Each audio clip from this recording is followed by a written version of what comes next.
Welcome to my Harris versus DeSantis prediction, so let's start. And there we go, so beforehand, I'm gonna talk briefly about Oregon, New Jersey, and Delaware. So I see these three states barely dropping down below the safe margin threshold. So if we go back to like 2016, you would see some similar margins in these states. So Oregon drops down to around 10 to 12%, similar to, I think, Delaware, 10 to 12%, probably around high 11%ish, or around like 11.5.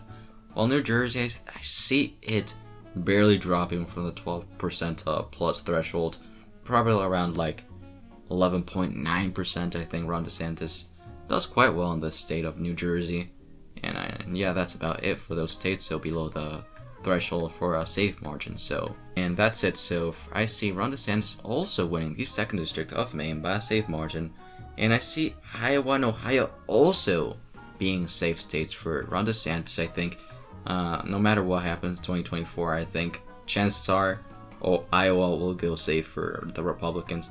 While Ohio, it will be really close. I think it will be around 11 to 13%, but I'm gonna bet it's going to land around 12% or 12.1%. And yeah, so let's go talk about the other likely states. And I see Colorado dropping from 2020. I think it drops down from 2020 to, I guess, 8 to 10%. I just don't see Harris doing well in the Sun Belt area, even though around this section of the country, I think Ron DeSantis does better in the suburbs as well. So yeah, for the other states, so first Texas and Florida, I think Ron DeSantis would do quite well in these states, and I see Texas going to Ron DeSantis by around 2016 levels. I'm gonna guess 8 to 10%, while for Florida, he is the governor of that state. I would guess maybe, since it's Harris and Ron DeSantis would get home state advantage, I'm going to guess 7 to 9% in Florida, probably around like 7. But who knows? Maybe we can see Florida actually somehow vote to the right of Texas, which would be goofy to say the least. And I think for the last likely state, if I'm not mistaken, that would be North Carolina. I think, as I've said before in this video, I think Ron DeSantis would do extremely well in the Sunbelt area of the country, and I think he would probably do, of course, better than Donald Trump. I think he gets even higher margins than 2016. I'm going to guess around 5 to 7%. Sorry about that glitch. Yeah, for North Carolina, he wins here pretty much by a likely margin. I don't know why that happens. And yeah, so I think that's it for the likely states. So as you can see, Ron DeSantis has 235, while Harris has 191.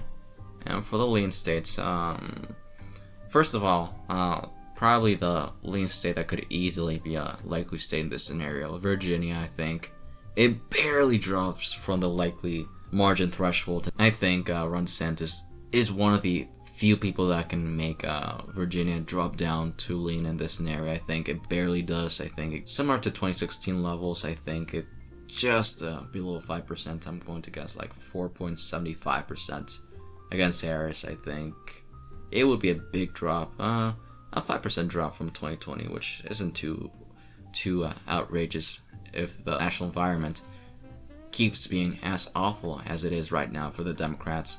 And yeah, not much to say after this in Virginia. So for the next one, easily we gotta talk about Wisconsin. I think Wisconsin is trending to the right by quite a lot in recent elections, and I see, even though I don't think Ron DeSantis would do as well in the Rust Belt compared to Donald Trump, I think either way I see him, Ron DeSantis, winning the state of Wisconsin by around 1.25% or 1.5%, around that margin. And for Maine at large, I think it's one of those districts, I should say, that could be a surprise. It could maybe even be a tilt margin for either candidate. I think that Ron DeSantis could. I'm not too sure how he would do in this northeastern region of the country. I think I'm going to guess Harris does around the same margin as Hillary Clinton, probably around 1 to 3%. And yeah, I'm thinking I'm just gonna leave it as that for now. And for the other lean states, I'm going to go for Arizona. I think, if you know me and my predictions, I'm pretty bullish on Arizona being a red state for the GOP still. I think I'm going to guess that 2020 was more of like a enigma. I think it will go back to either a tilt R for the Republicans or, of course, or a lean margin for the GOP in the future. And I see in this election, Arizona going to Ron DeSantis by 1 to 3%, maybe even 2 to 4% if Harris is not able to do well on the campaign trail. And yeah, that's about it for that state. I think for the next lean state, which one should I do first? Let's go for Minnesota. So as you heard like 45 seconds ago, I don't think Ron DeSantis would do as good in the Rust Belt section of the country. As good as Donald Trump. I think Donald Trump would be the best candidate for this region. It drops from an S tier on Donald Trump for this region to an A tier with Ron DeSantis. And I see Minnesota dropping down to a lean margin, barely missing out on being a tilt state. I think Harris barely wins Minnesota by a lean margin of, I'm going to guess 1.25%. I think it drops down by a lot, about 5%. And I see it, going around Clinton had in 2016 around that margin. And that's really about it, I think. Maybe it could easily drop down to tilt if the national environment keeps getting worse, but for now, barely a lean state for Harris. And now for a big state to talk about. So, for Georgia, I think that Ron DeSantis would easily be able to win this state, and I think as well that he would win the state of Georgia, not as by 2016 margins.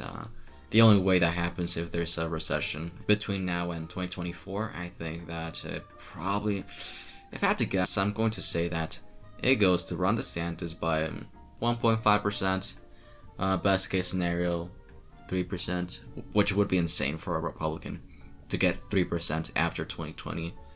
But yeah, we will see what happens. But I think Ron DeSantis wins here by a lean margin.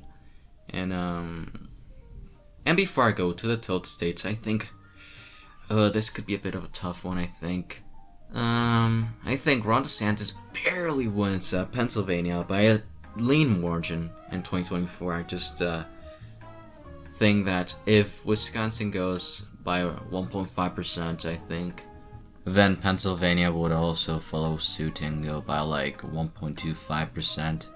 And yeah, so for the other states, I should say the tilt states. Oh wait, before I forget, for Nevada, I actually see Ron DeSantis doing quite well. I think he's one of the few ones I could actually see Nevada swinging, not hard to the right, but going to the GOP, barely by a lean margin. I think Ron DeSantis is barely able to get Nevada as a lean margin for the GOP.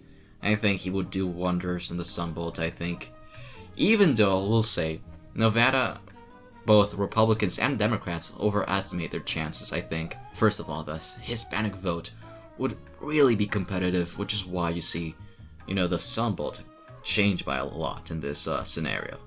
Even with Mexican Americans being one of the strongest demographics for the Democrats, I just see lower turnout and more division, and that's why I see Nevada actually going for Ron DeSantis by a lean margin of 1.25%, if I had to make a guess.